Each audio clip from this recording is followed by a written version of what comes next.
Well, hey there, family, and happy Tuesday, beautiful people. So, my name is Pamela Price. I am the proud Deputy Director of the Balm in Gilead, and I am excited to be back with you tonight for our June Health and Humanity Fireside Chat. I'm really, really excited about this conversation tonight. And for those of you who maybe you've missed a couple, just a quick recap.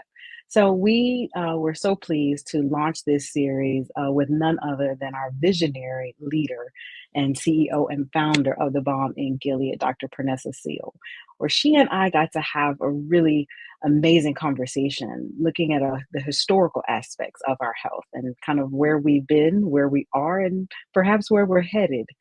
And then last month, the beautiful Jocelyn Cooper joined us for a real talk conversation about our mental health and the healing and that work and that journey that all of us, no matter where we are, where we live, what we do, that's something, a journey that we all have to take. But this month, tonight, June, in honor and recognition of Men's Health Awareness Month, tonight is all about the fellas. And I'm excited to have a very, very, very dear friend here with me tonight for this conversation, Mr. Oya Gilbert. So please help me, family, in welcoming Oya Gilbert. Hey. How you doing, fam? Hey. How you doing? I'm doing great. I'm alive. I'm excited. I'm excited to be here and yeah, just living a dream. Yay. Well, first of all, Oya, I just want to say thank you for your yes, as I have, with all of the guests who have given up their time to join us for these important conversations. So, first and foremost, on behalf of all the Balm and Gilead family, I want to say thank you for that. Um, and I want to, before we hop into the conversation, I really would love for you just to share first just who you are, and then we'll get into a little bit more here in just a little bit. Just tell the folks who is Oya. I know you, but tell the good people who you are. Yeah, well, I'm Oya Gilbert, and well, I won't tell you my age, but I am a multiple myeloma. Now I'm 55. I am a multiple myeloma survivor. I was diagnosed in 2017, so it's been 7 years, going on 8 years since diagnosis. I am a father of 3. I got a daughter and 2 sons. I am a sports fanatic. I love sports, especially football, but my team sucks, so that doesn't matter. And So then we won't say who the team is because yeah. our Oh, team sucks too. I'm definitely not saying who my team is because you might lose viewers if I say my team. But yeah, and I'm also the founder and CEO of the Health, Hope, and Hip Hop Foundation. Love it. So, like many of us in this advocacy space, you're wearing multiple hats. And so we are, I think that's a space, something we all can appreciate and recognize. Mm-hmm. So just to level set us real quick, family, and also again, if we have some of you with us on the StreamYard, some of you on Instagram, some of you on LinkedIn and YouTube and wherever you are joining us tonight. Thank you also as well for giving of your Tuesday evening. Yes, But if you thank you. have questions, comments, feel free to put those in the chat, put them in just the comment section, because we really do want to hear from you. And hopefully, if we have some time towards the end, even perhaps give you guys an opportunity to ask some questions and have those answered by myself and Oya.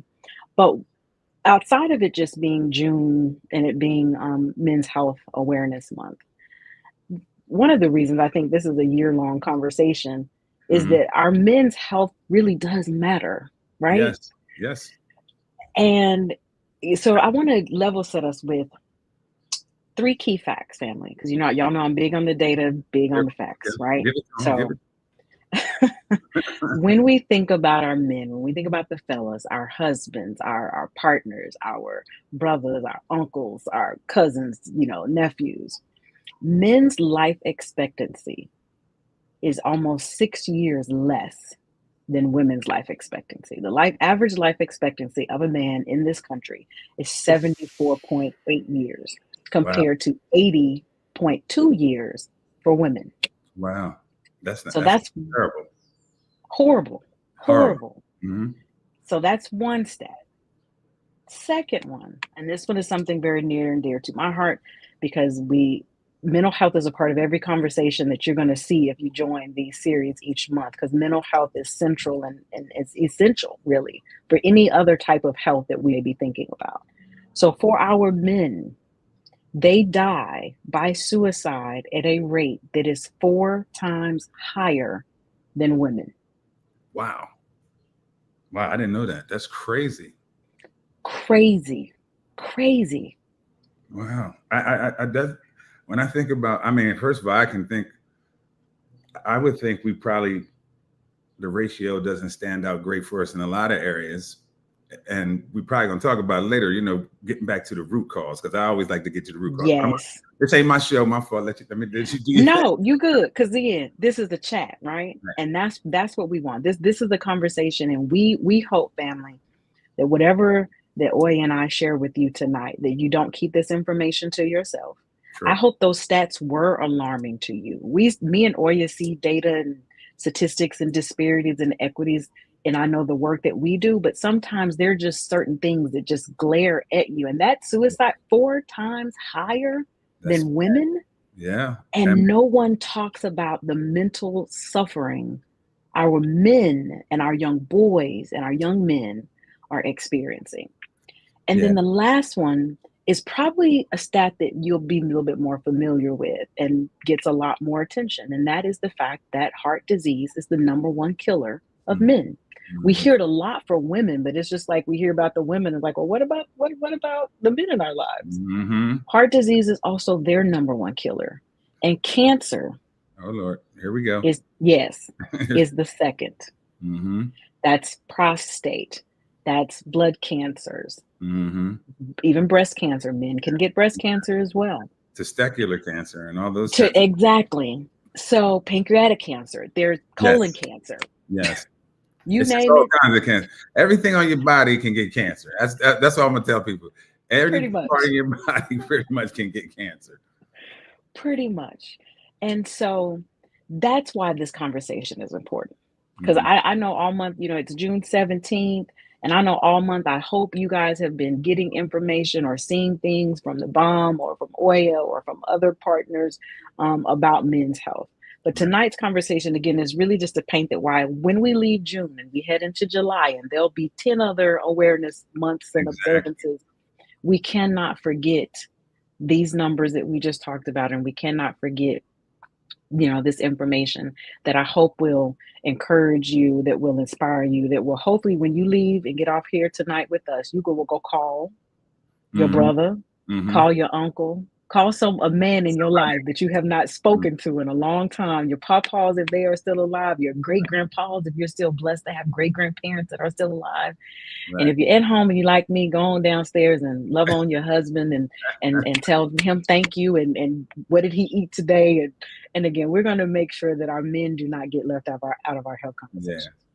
The mental health aspect of it. Yeah, I think it goes back generation wise, from those stigmas and stereotypes that, from at least from my generation, we were taught to toughen up and things of that nature. So I believe this is really a carryover effect Mm-hmm. from sort of that generational thinking that wasn't necessarily that great, piece of information. Right. I just feel, 100%. So that's my thought process on that. No, 100%. And we're going to dig into that some more. Like you said, when we dig down into the roots, why is all this stuff happening? But before we get to why all, these bad statistics are happening with our men and in our communities, what I'd like for you to share with us tonight first is your why. I always think it's really important for people to know why we get up and we do the work that we do if we are in advocacy or in public health or health, in any kind of service, servanthood, so to speak. It's important for people to understand why we do this work because it's not easy and it is not It's for the not. faint of heart Yeah. and for everybody. So Yeah. tell us your why. Um, I, th- my why is it's a multitude of different things, but the first reason why is when I think about the past and how during those days there was even more distrust, more lack of information, access to it, all those wonderful different things. Somebody that looks like me participated in things and said, even though all those things are going on, I'm going to do something that I feel is paying it forward. And it is always something that resonates. And I always quote this. He's probably going to be mad at me, but Yalak Baru, he was the former CEO of the International Myeloma Foundation. He always described it as passing the baton. Mm. That's how I kind of look at things. So part of my why started with that. I didn't just say, hey, you know what?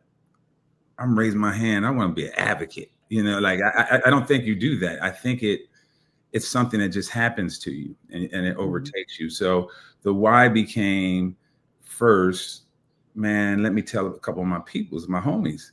And then it expanded to, and like more people should know that, like more people that look like me. And then it just kept growing from there. And to be perfectly transparent, my relationship with God, it just kind of just figured out like, oh, this is my purpose, because it felt so right when I did these things, even though, like you said, it does take a lot of energy. So my why is just trying to help other people go through something and be a guy that, I didn't have. I didn't have the information, or was lucky enough or blessed enough that I did have a car. I mean, I still face disparities, but I was able to overcome them. Some people can't do that. So how can I help them? So my why is like, I just want to help somebody. That's all. No, I love it. And that's a beautiful that's a beautiful why, you know. Um I love, two things you just said, paying it forward or passing the baton or just realizing that your circumstances are yours, but and even when your circumstances are not the best, there's Right. always somebody out there who that Work. situation is even a little worse than yours, And right? you see And this in thinking that of a lot. You see somebody which humbles you, and then mhm, then it's this whole repeat process in your head about, oh man, because you're hurt. All those things are real to you. Those are real yeah, feelings. But yet, when you see somebody else in a worse situation, and really what affects me the most is when I see children.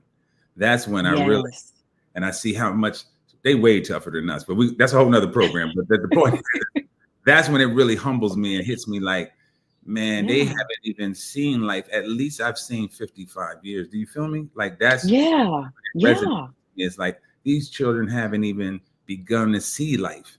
At least I did Wow. get 55 years. So why am Yeah. I still here? And so Yeah. that is what leads that why for me. That's the reasons. Wow. And that's a whole separate show in and of itself, and that's something we're definitely going to be working on to bring into this health and humanity fireside chat is thinking about our young people, right? Yes. And what they don't have, right? I think sometimes we think because we've got all these advances in technology and Hmm. maybe some of us have been able to provide better homes or better life situations for our children. And sometimes we tend to overlook the fact that there are some harsh realities that are facing our children that even Correct. us from older generations aren't experiencing. So I want to thank you for just, lifting that up. I want y'all to put a pin in that and pay attention because we definitely will be coming back and having some future conversations Right. about that. Um, Something else that you mentioned that I thought was I want people to, because we putting in work here. We're gonna give you got an assignment. I hope you may want some pen and some paper, because I do want you, if your memory's not as good, or you kind of like me, got a little menopause going on, and brain fog may be kicking in this time of night. Yeah. I do want you to make sure, if you think of stuff that we are saying, right, and what you can do, right. So Oya mentioned that it was someone who kind of they helped you raise that hand into advocacy, right? They kind of poured into you. And Hmm. then you took it upon yourself to say, okay, I'm now going to get this opportunity, and I can go back and extend my hand to Right. someone else, Right. right? Yeah. And I want you, as we're all having, this conversation, family, I want y'all to think about, who are you guys going to pass the baton to? So because some of us has been in this work for a long time, Right. and it's not sometimes maybe paying it forward. We now have to start looking back, and any of you who ran track, remember running those relay races. You're still running, but you got But to know when to put that arm back and pass that and baton. reach for it and reach for it. Right. And so I want us to think about that. Who are we going to be passing the baton to while we still continue to pay it forward? And so, let's just kind of get into the heart of this. I want to first, just from your perspective, your man, your father, you told us all these many, many, many, many hats that you wear. But I think sometimes that we maybe have perceptions, and by we, I mean women, I mean the outside world, society, you name it. Hmm. We can create our own kind of perceptions and or misconceptions about men, right? And you guys' thought process Hmm. around health and wellness. We feel like sometimes we're dragging you kicking and screaming, and maybe that's really not it. So I'd Sometimes love for it is you. though, but I mean, Sometimes it really, no lie, yeah, and all, again, being transparent, it is. You just didn't want to go, yeah, yeah, yeah. Shout out to and we them. get it. Shout out to them guys. But yeah, they, that's real. Yes. But I would love for you just to talk a little bit again from a male's perspective. What are some of those misconceptions that you think or you see that people have about men's ideas around wellness? And maybe even pair that with what you see as some of the biggest barriers that men are facing that really, again, kind of lead them to having some of these disparities that we mentioned earlier. Yeah, I think I'll start with the barriers because that list will explain it a lot more. The things that might be misconceptions, but one is what I just said before.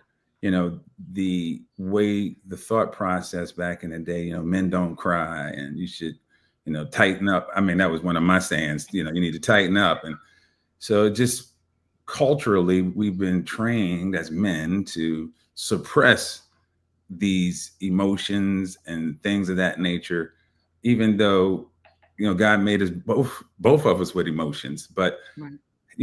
historically, society has told men, and from my generation and some beyond, hey, that's soft, or whatever the case may be. Going to the doctors is one of them. One of those soft, tasks. That because you have this concept, and I don't want to say it's definitely pride, and I don't Yeah. necessarily want to say that it's always something intentional. That's what I will Right. say. It could Right. be one of those things that's systemic, like it just, like I said, just keeps happening because his grandfather was, this is what my grandfather Yeah. told me. A man was somebody who took care of his family, went to work every day, and didn't cry about it. Right. Did what he had to do. But that's that you got to have some kind of emotion. Yeah. I think that's a huge factor, even in today's time. Mm-hmm. We feel like, especially when you're young, you got your youth, and so Yeah. that adds a factor in there. And that's just not for men; that's women and men.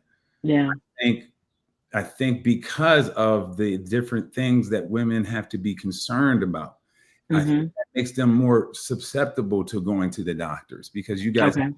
what I consider more things to worry about as being a woman than perhaps a man does in their mind. Yeah. And so they don't go for that. I have friends that say, hey, I'm not going to the doctor because I don't want to know. That's just think Mm. that's just thinking thinking, but Yeah. he's not an anomaly. There's tons of Yeah. people out there like that. So I really think it's just a lack of education. Mm-hmm. Um, and I always say, don't let pride stand in the way of prevention. Love Definitely it. pride, and those other different issues that may arise. But what I will say is there's quite a few men out here who will Mm-hmm. listen to their better half and not be kicking and screaming. Yeah. Sometimes you have to be creative, maybe have it, tell her you're taking him to the spa or something and drop his behind off at the, the class. Like we're gonna make a pit stop. Yeah, we're gonna make a little pit stop though. Um, but your significant other. And so I think you Mm-hmm. need to be, I think you need to know how to communicate that and deal with that person, because Mm-hmm. we don't want to not go to the doctors. There's some of us that don't, but Yeah. it's all about the approach. It's all about, Right. but that's everything. It's all about the delivery. So, Yes. you just got to be creative. And if you feel like you have someone that feels like you nag or, Mm-hmm. then don't get upset with that. Just get creative. Like I said, Yeah. taking him to the game. He will hop in the car and everything. Ready to go.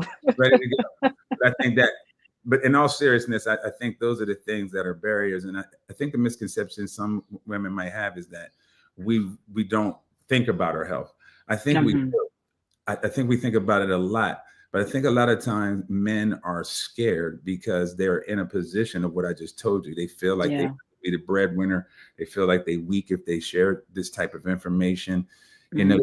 Some men still have that head of the household thing, which is nothing Yeah. wrong with it. But sometimes, you need balance. And that's the reason Yes. why, the partner should definitely recognize what her husband is, keep an eye on him. And then, and us Yeah. need to normalize these conversations instead of being in getting our hair cut and talking about who dropped 30 and all that. Sometimes we need to say, hey man, did you go get your prostate checked? Or is that thing that's, do you have one of these kind of bumps on your, wherever? Or those type of Yeah.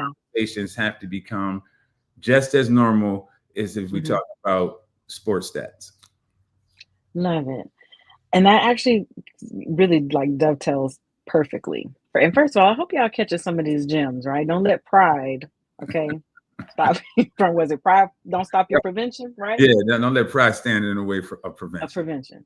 That's somebody hashtag that. Like put that, or you should put that on the shirt. Yeah, I'm gonna need a couple of Um, dollars too. You know what I mean? Just donate it to the foundation. yeah, just exactly. And speaking of your foundation, because that's what I know is the heart of what you do with your foundation, Mhm. is that you are using what I think are some innovative and creative ways to do just what you said. How can we make talking about prostate, colon, heart, um, erectile dysfunction? How can we lump all that cancer, weight, lump that into the same conversations that we have because we think, okay, see, about to pull it out, Right. soon, Right, or, right, oh, right. but, J Dub dropped 40 the other night, Exactly. you Exactly. know. So, as y'all can tell, I love sports too. That's another reason why I'm glad that Oya is on here and football season is almost here. Oh my God. I'm just waiting. It's the worst time of the year when both are off. Basketball, It's, football season. When it's they yeah, off, it's like, oh, the world it's is, a slump yeah. for sure. Yeah. This is the perfect time though, ladies. Now's the time. He not busy. Say, look, Exactly. let's go knock all this out now Right. before football season begins. That's right. But to take us back to what you were saying again about ways that we can normalize these conversations. Can you share with us how you are working to do just that through your foundation and the connections that you're making to something that is very cultural to us and to our community, especially I think to our fellas with the foundation. Yeah. So, yeah, I mean, essentially, to me, when I got sick and started going on this path of trying to first heal myself and figure out what was going on, then I started realizing, I wanted to do more, all the stuff we've kind of talked about. Once I got into the space of understanding what was going on in healthcare, it was just disparities. It was just a problem with the whole system. And I knew, I was like, oh, you can't fix that, buddy. And so I just tried to find what lane I needed to be in. So as we've been on steering committees and things of that nature, I did want to have a voice, while we had a seat at the table. So at Yeah. these tables, I listened and was like, hey, what I discovered was no matter what we're doing, and even though we're in 2025, we're still talking about low participation in clinical trials by Black and brown people. You're still talking about the same disparities of not knowing about a particular disease, myeloma being one of all these things. The reason why we're even on here. And I'm Right. thinking, wow, we've been doing this for like quite a long time. I just got cancer Decades. years ago. Decades. And I said, so maybe you should start thinking outside the box with your delivery mechanism. And so that's where the foundation came into play. I was like, well, you're trying to reach grassroots and underrepresented communities. And I'm thinking, well, the only language I know, because I come from that community, is hip hop. And I was just like, hey, I've been places where I lived at places where hip hop made two sides of town stop rumbling just to go to a block party, and that had hip hop. And so my thought process was like, wow, maybe I know you're putting indigenous folks, Black and brown folks on the flyers, but it's still a flyer. Yeah. We didn't see that. You might be adding a little animation. We didn't see that too. We can do it. I can do that on TikTok. But but the soundtrack to my life is the reach of hip hop. When I started really taking a deeper look at it, I was like, it's global. It's not just in the United States. And then I started looking at, from a demographic standpoint, like it's all ages, all genders. Like, wow, wouldn't it be dope if we could take hip hop and just use it as the tool it was always intended to be? The origination of it was a voice from the underrepresented community to express whatever you was expressing. So if you lived a certain way in the hood and it was always happy-go-lucky, then you listen to Jazzy Jeff and the Fresh Prince, them type songs. That's right. Their reality. But if you listen to something maybe a little bit more political, you listen to Public Enemy because that was their reality. Right. And that's why you had to buy so many multiple albums to get that complete hip hop ecosystem. So that's where that's what I just decided. I was like, God gave me to say, hey, why don't you try to use hip hop, manipulate it in a way that it's been manipulated over all this time, to it as a tool to teach health literacy. And so that's that's exactly how it began. And then it's taken a lot of folks to help me to turn that, ideal in my head into something tangible. And so that's what we're doing. So we do this by taking a patient's story that's really, and every patient's story is unique. However, the reality is some people's stories like, whoa, right. Like, wow. And so the ideal is for us to find those woes and turn the story, get them with my group's beat makers, writers, and then turn their story into a hip hop track. The only difference is I love it. Plan to disseminate this stuff. And that's one idea. If you think about, like, let's talk about Sex, Salt and Pepper, Waterfalls by TLC. If you go back in those days, it's just to make the song hot though, instead of making it so gimmicky that you only want to play it at a summit or something or on this show. I want something that they're confident enough to bang as they're going down the street, because that's how the information will be retained. So when you think about those songs back, you think about Waterfalls, they didn't make it gimmicky. They made a song that you bang in the clubs, and then you start listening to the words and was like, oh, this is about, so that's life. Right. Exactly. So that's what the foundation is doing, but we're just using hip hop. And in my weird, crazy world of thinking, I feel like maybe, just maybe, if God opens the door, I can put back into the world of hip hop, since I fell in love with it since its conception, what I call healthy hip hop, good, conscientious hip hop, not none of this. I mean, I don't knock nobody's hustle, but the new hip hop doesn't teach us anything positive or very little. And so it's about going to that raw essence of hip hop and making conscientious music.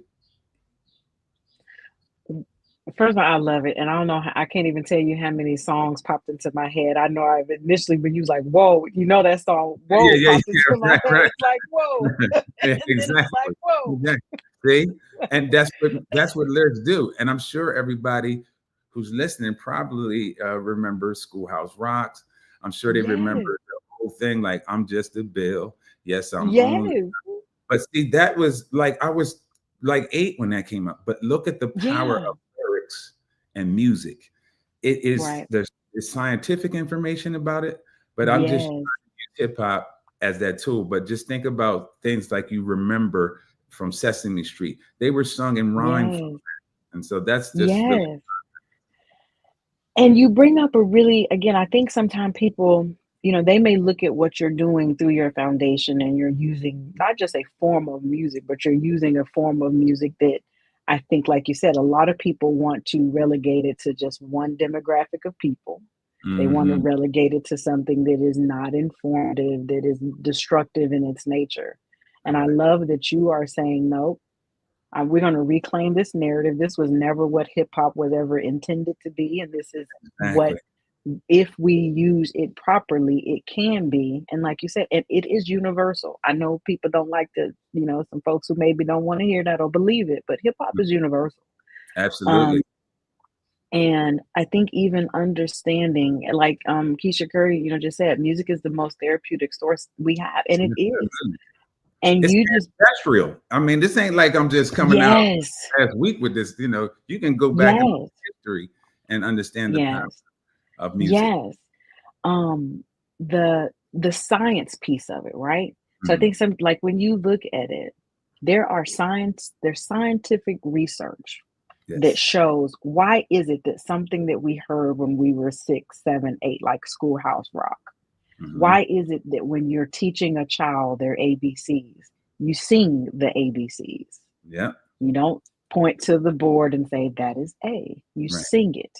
And that's Nor how do you our jump children. around. You don't jump around. You Exactly. say this is A, this is Q. It's Yes. it's It's the song and the rhythm and the beat and they clap. What they encourage when you're potty training children to sing as they are to get a potty training song, to put them to sleep. to sleep. hmm So our brains Talk about it. are hardwired That part right in there. a way that allows us to hang on memory wise. And I mean, long term, working and long term memory through music. Yes. That is scientific. hmm We touch on that when we think about Alzheimer's and dementia. Exactly. Playing a song, a track, literally unlocks memories that to that individual have been lost for years. Yes. And it is because, again, if we get more informed about these bodies that we live in and how our brain really is wired, it's a beautiful instrument that we Mhm. have. And I think for you to be able to take that and tap into something like hip hop that has its roots, without question, has all music has its roots in our Right. communities, but without question they can't lay claim to that perhaps like they do to Listen, other. I was just thinking that same thought. I was like, I grew up in this era. There's one thing for sure, two things for certain that I know they can't say they made up, and it's hip hop. You know what I mean? Exactly. I might can't tell you what happened in 1940, but I can tell you for sure they didn't make hip hop. So, Exactly. And so, again, and I think so in thinking men, you know, and we know, again, if we think just sticking with the hip hop, and that tool that you're using, it's a predominantly male mm, industry, especially some of our pioneers. Now we definitely had some females who were in the game who were coming up and absolutely. and that, but so many of our men drove the earlier forms and earlier stages of hip hop. And to think now that we've lost some of those to Yes. chronic diseases. And so I think that just again speaks to your testament to saying, I'm going to not just change the narrative on, I want to reclaim this powerful instrument that we have, and that as men we have wielded for good or for better. And Exactly. how can we wield it now kind of on our own best behalf? Yeah. I'm Um, listen, man, that was a mic drop moment right there. I don't know what to say after that. Yes. What you just said. What you just said. Exactly. I mean, I'm in complete agreement with you. And thanks for, the kind words. But it's important to know um, how powerful music is. And then, of course, we see the power of hip hop. It's everywhere. It's in commercials that have nothing to do with hip hop. If mhm. I've been, out of the country and seeing how it instantly can change or connect people because you don't need Yeah, know the language or anything. The yeah, music and the rhythm is enough. And that's why, I believe what you just said, that it's something that's spiritually in us connected as human beings, not just black yeah, people. But to your point, uh, one of the largest selling rappers is not black. And I'm yeah, just gonna go ahead and just say that first. And he yeah, nice. yeah. Um, He, and he, and that's you the got to reason. give credit where credit's due. Listen, I'm not a hater. I'm just Yep. a hater. But the point is that hip hop has touched every aspect of it, Yes. and it's not just our ethnic group. Yes. Every single one of them. Yes. Because if you go and do some research, it ain't hard. Right. In India, you go into Mhm. third world countries, they ain't got running water, but they know TikTok dances, and some of them spitting bars Yeah. because it's something about hip hop. And once again, it was a tool. It's like Yeah. almost like a vocal diary as you Yeah. to release whatever it is your life's about. Some people, like I told you before, life was smooth, and that's what they rap Mhm. about, and that was their truth. Yeah. Yeah. Other people's truths, everybody, and that's what makes it so dope in the space of this area. Because one, I can't run out of content, that's for sure. I Exactly. mean, Never. unless they cure cancers and all that, but the point is, I don't have to look for any content, that's for sure. And, Right. and all jokes aside, but it's just a beautiful thing to turn Yeah. somebody's story into something that is forever for them, Yeah. and just manipulate it and put it into a different medium, and Yeah. say, hey man, we're gonna take this and generate a bunch of steam and, Yeah. and awareness, and maybe make some funds, and then funnel that back into it. So that's the concept Yeah. that a lot of people don't know about the foundation. Is the ideal is to make this music. Mhm. And I hope I ain't giving away my thing, but I'm really running the nonprofit like a record company, to be transparent with you. And the Yeah. ideal is to try to some way, somehow get in a position to create self-sustainable income as Yeah. a nonprofit, so that we can maintain and dictate the narrative of our mission. Yeah. But two, imagine this. Imagine if we make a dope song about breast cancer. Mhm. And imagine the number, the numbers, the You're number right.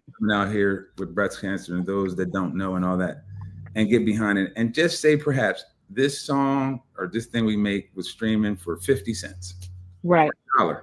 I'll just say Yeah. $1. My math ain't that great Yeah. right now, but We $1. make the math math. We make it a Yeah, I dollar. make the math. Um, 1,000 people, I mean, 1,000,000 people, Right. just 1,000,000 What that people, would generate. Yeah. $1. $1. Your Starbucks costs 10 times more than that and everything, just but $1. But Yeah. you're supporting something that you now take this out. Yeah. But we are able to take the million and we Right. funnel it back into breast cancer Yeah. research. Yeah. Yeah. It's like it's you can't ask for. So then we control more of the narrative as we try to invest in our own, as we get to the space of precision medicine and making drugs, Yeah. making medication that's more culture related, or culture Mhm. effective, customized. Let me say that Yes. It's personalized. Like we've been trying to get into personalized medicine for years now. forever. And, it's, like you said earlier, we are still having conversations where we still, well, they want to tell us we don't want to be in the trials. And we know that's not true. That's not true. Yeah. There are many, many, many of us who are welcome, including our men, who are willing to say, like you, hey, look, my doctor's found something, and maybe I've exhausted all known, treatment courses for me. Mhm.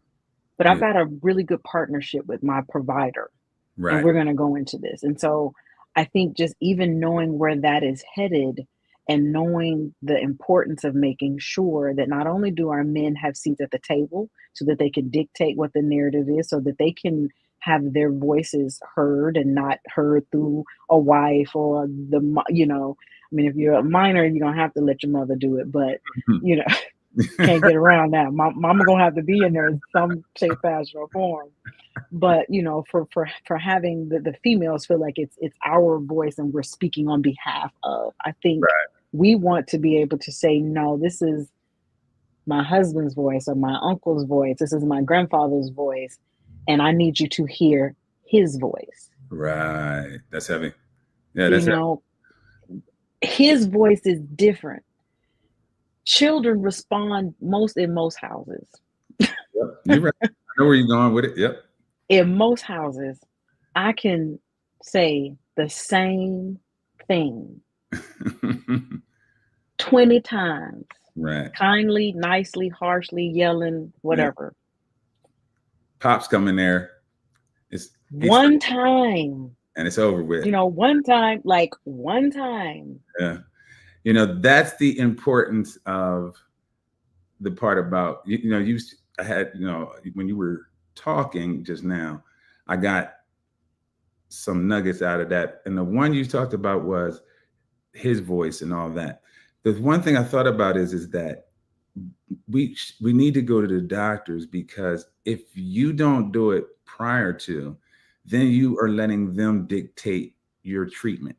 And what I mean by that is, if you learn it earlier, you have more options. So you can Yes. control the narrative to the treatment. But if you wait till it's emergency mode, they're going to do what they think is best because it's an Right. emergency, and I just got that from when you're talking about, like, that's how men have to think from that perspective, since sometimes we're very analytical, but from the perspective of, if you go early enough, no matter what it is, then you Yeah. control the narrative. Then you can say, hey, if he say, hey, you got high blood pressure, you need to take XYZ or do XYZ, then you can say, okay, cool. I know I got high blood pressure, but let me take a look at this medicine XYZ, or let me see if it's something holistically I can lower my thing. Talk to your significant other about, so y'all can make the decisions together, because I know it might sound a little harsh, but I must say this.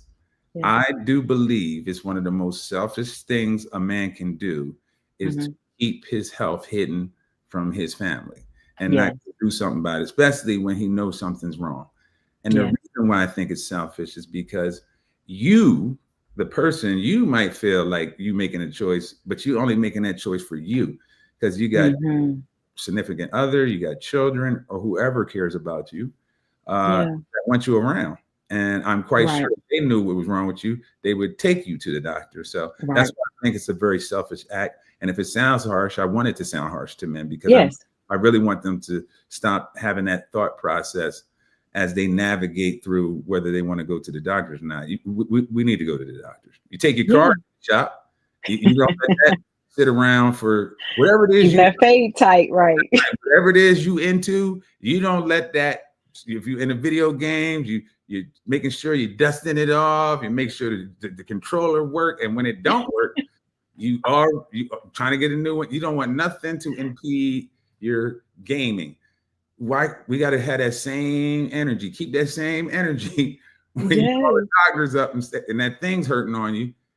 Call somebody up. Call another doctor up if you don't get the right answer. And that's another important component to this. As far as my journey, if I didn't stay with it, I wouldn't be talking to y'all right now.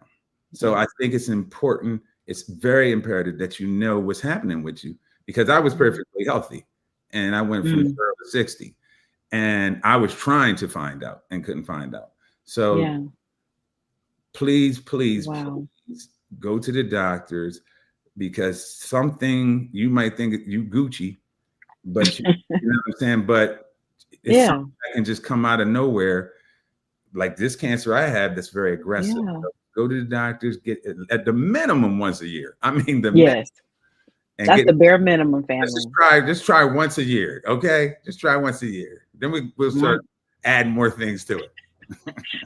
We get them extra screenings that get recommended, when you turn 40 and Exactly. 45. And, I'm like, we baby steps, Baby baby steps. steps. That's moving And that is, forward. That's progress. Baby steps is forward. We just can't yes, stay doing baby steps. eventually we need to be running. Okay. We Yes. need to be, sprinting at some point. So, first of all, like, I love so much what you're saying, because I'm thinking about, yeah, all the energy, both for our men, but I'm also thinking us women too, that we put into things. Like, if you are talking to tech support because your PS5 went out or your Xbox quit working, if you done spent more time talking to the mechanic because there's something wrong with your car, and you've seen your mechanic, let's say 4 times this year, and you have not seen a doctor, a physician's assistant, so much as a medical assistant Mm, that part. in a year, 2 years, 3 years, that's how that's how you can live for a shorter period of time. And even if we think about that shorter life expectancy, how much of that 74 years of life for so many of our men is quality years of life? Mm. Because that's the other aspect. I want to live long, but I want it to be quality. And if it can't be quality, then me Yeah, and Jesus yeah, can, you yeah. know, I definitely with you with you on that 100%. And also, I thought of another thing that we do that they could spend some time. So if you spent that same kind of time that you did putting your draft together, you know what I mean, with sports betting, because that's a whole event. I didn't seen dudes do that on the run, like just drive. I mean, and not that it's supposed to be what you're supposed to be doing, but my point wow. is, we put energy into the things we want to. I'm trying Yeah. to get people to want to do that for their health, and the reason why I say that is, if you go get yourself checked out, guess what you can do more of? The same stuff that you love doing. Because if you Yes. don't, you ain't gonna be able to do none of that. No. No. Long before, fellas, long before Mm-hmm. you started having issues down south, Right, right. your heart and your blood pressure was already sending you signs to say something It's is not not right. working. Yeah. That's a blood flow, that's circulatory. Blood Mm-hmm. pressure is blood flow. The check engine light So is on. there you go. You You you kept don't on waited till the check engine light came driving. Yeah, on. it just So kept now on you driving. and now your car is sitting in the shop, can't take it out. You know what I'm saying? Yes. Those are the things that, again, that one visit to your doctor that says, hey, look, something looks a little elevated. I Yes. think even keeping up with, you know, that 120 over 80 is not necessarily the same 120 over 80 that it was 10 years ago, because we know more about that window I and these agree. different Mm, stages of hypertension. And like you said, any disease, especially with cancers, mm-hmm. earlier is when you want to know, because the plethora of different, again, of options, you have time, like you said, to make shared decisions, share Mm-hmm. decisions with your providers, share decisions with your family and your loved ones. And that's why this conversation tonight was so important, because our families, our men, let's start with our men, Mm-hmm. our families need our men. Yes. And I'm talking about every male, from fathers to father figures to, again, our uncles, our nephews, our sons, our grandfathers, great grand. We need them. Yes. In some communities like ours, we need those probably now, today, More. more than we ever have. Who you telling? You know, we can, when it's shared, now women, we don't feel like we got to keep these capes flapping all the time. I know that's right. We got to You step know, it up you a bit. We got you to know, we got to take control and do what we got to do. I got to use my old school. We got to tighten up. We really do. We as men, we just need to tighten up and yes, put your behinds to the doctors. Be educated so you can make a sound decision. And one of the other things that you want to know about early detections is, and understanding what's going on with you, is if you do certain therapies, it will negate or disqualify you from some other treatment. If you don't understand what's going on prior to, and you just go all willy-nilly and just do whatever. That's the importance of why you should be educated. So I say, like you just said, I call it making a sound Mhm. decision, because dealing in this Yeah. space, answer, there ain't no correct decision. But you want to make Yeah. an informed decision, sound decision, whatever term you want to call it. But you can't do that with not having the necessary data, because it could Yeah. change the whole complexity. The best example I could give you is when I first heard about CAR T, I was like, oh my God. Mm. Oh my God, I need CAR T. Oh, I need some CAR T. Oh, give me CAR T. I'm running around here, snapping out, uneducated. I'll admit it.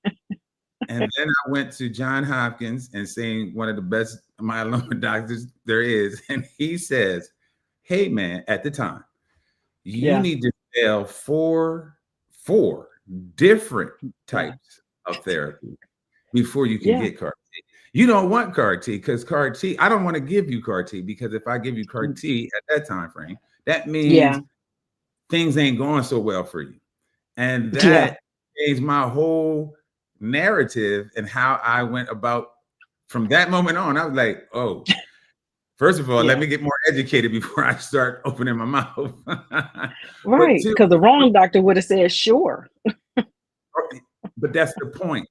That is used exactly. I hope not, but that's the possibility that somebody could Mm-hmm. tell you and say, okay, for all those other reasons that are hidden, Yes. that we don't know about, or once again, you disqualify yourself from a treatment that was going to help you, because now. Mm-hmm. So I want to make sure people, especially men, understand that, and we just got to just do better. Man, I'll keep saying the same stuff. Know better, do better. We just can't keep talking though. Stop talking Yes. and get your behind up. Stop saying you're gonna make the appointment tomorrow when it's 12 o'clock in the afternoon that day. Like, they still open. That All you can do today. it on an app nowadays. That stop Yeah. making excuses. I'm the excuse limit. Stop making excuses. I love it. And I think, family, on that note, that Oya has given us all, especially again our men, several things to do. One, go to the doctor. Once a year is all we're asking. Get educated. Okay. You have got to know these things. And I mean, let's start with the education again of your body and Mm, how it is supposed to work, not how somebody else told you it's supposed to work. correct. That part. So we got way too much information and at our fingertips and our disposable to not know how this one body that we gonna have till we no longer here, and we don't know how all of it works. Yeah, that's So crazy. get educated and then share that. I want to take us all the way back to the beginning. This all started. We're here today talking to Oya because someone inspired him, one, to pay it forward, and then to think about how to pass the baton. So we have a lot of takeaways from tonight. I want to thank everyone. And we've been keeping up with the chats in here again. Get an accountability partner, because I do agree with that someone put into the chat. We Yeah, need, as men, as a community, as people, as individuals, we need, and the right accountability I partner. was going to say I have an accountability partner, but you need the right one. You know what I mean? Somebody that ain't afraid to tell you about yourself, and that's the Yes, reality of it. I want yes, somebody that in my circle that's gonna tell me about myself, and we ain't got to go yes, through all that weird stuff, because you do need that sometimes, and that's yeah, another element to making this thing normalized. yeah. You got to. If it's just a person gonna be like, oh yeah, man, you looking good. You don't put on 50 pounds, and they like, oh no, man, you looking good. You wheezing from the back, and they like, oh man, I'm telling you, you in shape, dog. That's nice. That's all right. We gonna hit up. We meeting. We playing Call of Duty later tonight. Right. That's not the Bring accountability partner that you want. the beer. Call of Duty and bring the beers. I mean, that ain't healthy, That's right? not who you want. So yes, thank you, yeah, for that. So let's get some accountability partners. Let's, while we got time between now and when football season really start, let's go get those annual wellness visits. Yes. Let's get them scheduled, get them on the books, let's get them done. And then, like I said, think about how you're going to continue to pay it forward in any way that you can. Pay it forward with your time, pay it forward with contributing to organizations like Oya's Foundation. Maybe you have a story and you want to reach out to Oya. So, Oya, before we kind of wrap things up, please tell folks how they can connect with you and the foundation and just learn more and stay connected to what you're doing. Sure. Really, we're on all social media platforms except X. Go figure. But I'm sorry, not aggressive. We're on all social media platforms. It's Health, Hope, Hip Hop, all one word. And then you can obviously go to our .org, which is the same thing. Yeah. And yeah, I'm just very thankful for having me here, and I'm super excited. And I hope if we can get, well, I want to get every man that was listening there, but Yeah. if we can help one person, I know it sounds cliches, but it does matter. Yeah. But I'm so thankful to be here and appreciate you. No, thank you again. Just again, thank you for saying yes. Thank you for honoring your why. Thank you for, not just saying, well, I'm okay, but so I'm not worried about anybody else and their journey on multiple myeloma, or again, just as other men and being concerned about their health and well-being. So thank you again, I think, for just all the hard work that I know that you do. And y'all also make sure there's a podcast. So I need y'all to also make sure that you check out the podcast. And Yes. I'm sure at some point later in the year, y'all can learn, because I missed it this past year, but I do not plan to miss it again. Definitely connect. Go. You see the website. Please go follow, subscribe, like, because he had a hip hop ball. Oh And yeah. I just saw the clips from it, and I was really upset that I was needed elsewhere and couldn't make it. Yeah. So yeah, that was it was a very nice event. But yeah, we'll be doing it again next year. So yes, hopefully around that same time frame, which was the end of February. yeah, And the podcast is called Hip Hop Parade, Black Men Talking Health. We might modify it. I'm going to be honest. We might turn it into Men Talking Health, because I don't think it's just Black men. Now, historically, we worse, but it's men in general. We don't yes. go to the doctors, but it's called Hip Hop Parade, Black Men Talking Health. It's on all the platforms. And I hope to see you at our first inaugural Health, Hope, and Hip Hop block party later this year in October. Pencil me in. So again, thank you so much, Oya. Thank you to everyone who has watched. I've had text messages pop up. I see there's chat from YouTube. I can't see some of the other chats on the other platforms that we on. This is going to be re-aired. We thank you so much, Mr. Hall. That this was a good talk. We hope that it was helpful to you, and just please make sure that you share it with friends. We will continue to provide information and conversations like this all the way right now, all the way through October. Okay, so all you have to do is to go and visit us. You can sign up on Eventbrite and you can register for the entire series. So that way you will never miss one. You'll always know when. You'll always know who the guest is. Just go to www.bombandgilead.org. These are only going to get better, family. Like I said, this is 3. If you know somebody who should have been on here tonight, you text them, you message them, and you send them the link and say, you need to go watch this video and then sign up so we don't miss any future conversations. Well, let's be clear. There ain't gonna be nothing better than me after this. But I'm just messing with you. But keep the swag. Let me just. But can I give just a small shout out? I just want to give a small shout out to I want to give a shout out to my children, and I also want to give a shout out to all the East Side, East Siders from Wilmington, Delaware. E-way all day. Love it. Thank you so much. And again, that's representing. I'm really from the trenches. We get that. Having to be educated. Yes. you just educated. You came about the mud, right? Yeah. So, and a lot of us did. Yes. A lot of us did. So thank you again so much, Oya. And again, thank you all for tonight. I got two quick little reminders. So we are finally ending our 3rd annual Healthy Churches Roadmap Tour. And Mm. our final stop is coming to none other than Baltimore, Maryland. Ooh. And we have been so pleased and so blessed to have the Reverend Dr. Jamal Bryant join us as a co host with our founder, Dr. Pernessa Seal. And this is the last stop, family. So, again, y'all coming late. We've been to 4 cities already. This is our fifth stop. But if Mm. you are near the DMV, and you can take a train, get a friends, and y'all drive. You can caravan down. This event is free. It's open to the public. We've got researchers. We've got a lot of people packed into this experience. And it is an experience. We have local people who are from the Baltimore, Maryland area who will be talking about the local health priorities in and around Baltimore. And so, trust me when I tell you this.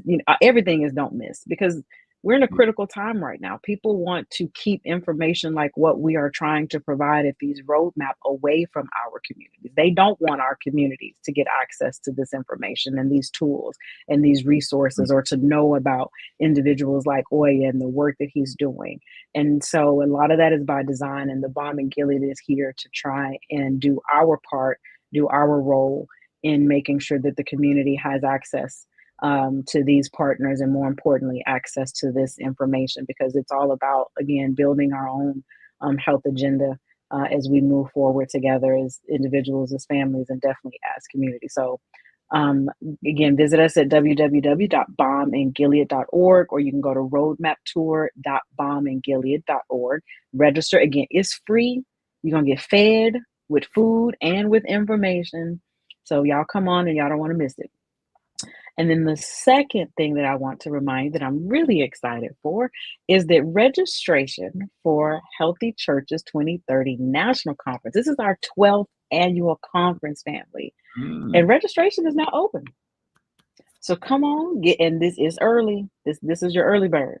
Y'all come on, register. And again, this is something that's a 3-day experience of workshops, of praise and worship, of transformational hours. We're working and curating some special sessions specifically for our young people.